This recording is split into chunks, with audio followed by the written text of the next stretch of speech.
got a store 8 years ago. There's now about 2,800 sick people that use the services at our club. And we're really, again, very proud and almost overwhelmed with the success of that organization. And now it seems as though between my work at the Cannabis Buyers Club and Hempology 101, we're not only preparing to take things to a new level here in town with T420 and some of the research that we're doing, but we're really taking it to a national level, even an international level with the work that we're doing, and we're exporting our resources, you could say, helping start up facilities in other towns in all sorts of ways. And I can only imagine what we're going to accomplish in the next year, given the potential of the group that we work with here and just the movement in general. On the other hand, though, it's not all rosy, and you're going to hear when we get to the Parliament about Bill C-15, because there's something coming up here that we need to do as much as we can to stop, which is this mandatory minimum sentencing that the federal Conservative government wants to bring in. So if you're not coming with us to the Parliament buildings, and I really hope everybody is, please grab a flyer, because Monday we're going to be having a national kind of phone and email campaign. And so we really need all the help we can get with that. So otherwise, I hope you are following us up to the ledge, because we're about to go off right now and get our picture taken. The sun's disappearing. So thanks everybody for coming out, and it'll just be a couple minutes here packing up, and then we're going to go, I guess we'll go down Pandora, or maybe just up Government Street all the way. So thanks everybody again, and happy anniversary, Hempology 101!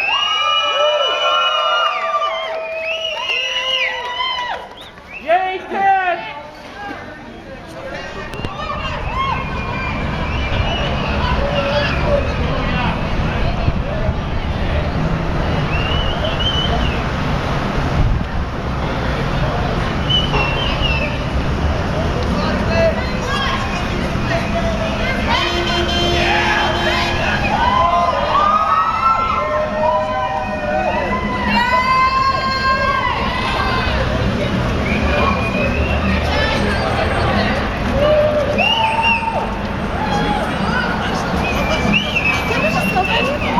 Sorry. Can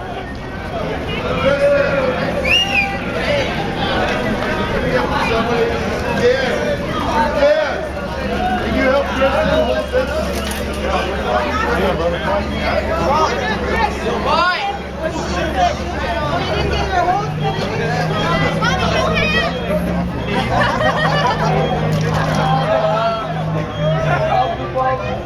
Don't get 6 in the camera.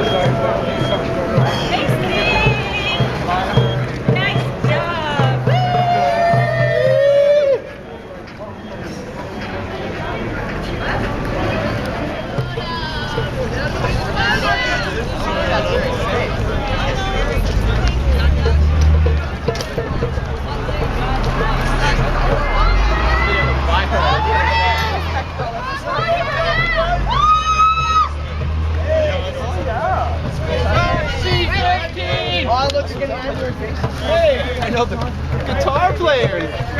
Nice. Stop, Bill. C-15. One lane.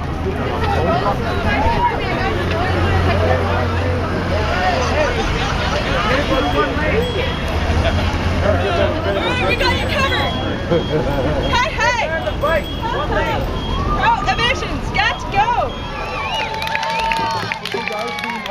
Speaking to, and not only that, or speaking, I should say, we are very honored to have 2 members of Parliament here tonight, Steve Silva and Dr. Keith Meyer.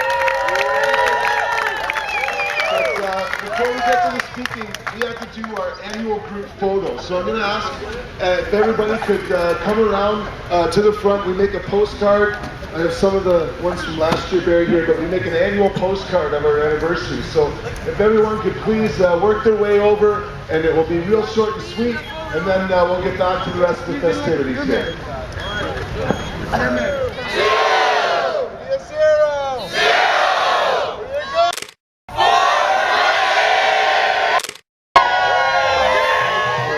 Educating the public about cannabis and prohibition.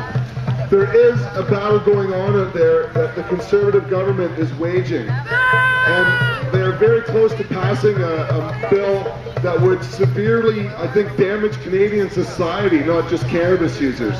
And we have today, as I said, Denise Savoy, the NDP representative for Victoria, and Dr. Keith Martin from the Liberal Party representing Esquimalt Juan Fuca to tell you more about Bill C-15.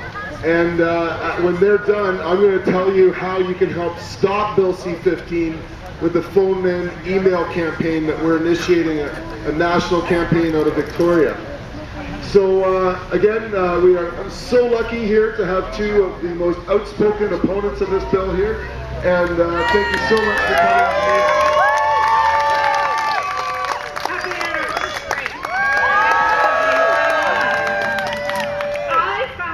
today. That this club is the biggest, largest club at UVic. Did you know that? Yeah! Who would have known? You know, maybe philosophy, maybe creative writing, but no, Hempology 101, the largest club. So congratulations. And I'm so pleased that you are engaged in this issue, because it is about a futile war on drugs, and that's what this issue is about. Thanks, guys. But you do know that some of you have described this bill very, very well. And so I know that you have become informed and really researched this issue before getting involved to fight it. But so you must know that it has passed the House. Did you know that? Yeah. And do you know where it is in the House? In Parliament. It's at the Senate. And are those folks accountable to you? Can you vote them out of office? No. No. So this, I'm sad to say, that this bill is on its way to becoming law in Canada, and that's a shame.